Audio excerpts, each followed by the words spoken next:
to the cameras and facial recognition, Yeah. which is not being debated as a human rights issue in China.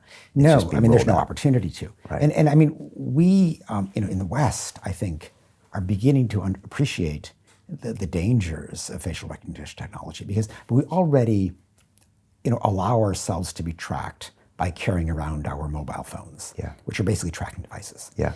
And Big article in the New York Times that Yeah. was tracking everybody in the city and saying how easy it was to track who you are, even if you're anonymous, because they can see your residence and your work. And just tracking where you are for 24 hours almost identifies exactly who you are. You can totally figure out who you are. And then, are you seeing a psychiatrist?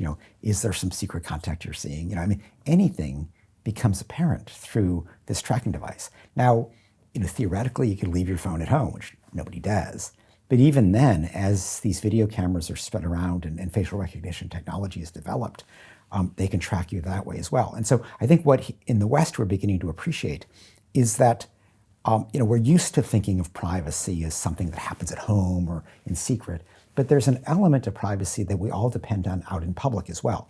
And that is, really the presumption of anonymity that we all have when we go through day-to-day life, particularly in a city. And, yes, theoretically, the police could follow you, but that takes, massive investment of time and person power. But, today, the police can track everybody just through computers. And suddenly, if they can reconstruct your life without any warrant, without any permission, something wrong with that. Yeah. And so there is this kind of pushback to reassert this, right to anonymity in public. But we need to develop standards like that. It isn't really written out yet.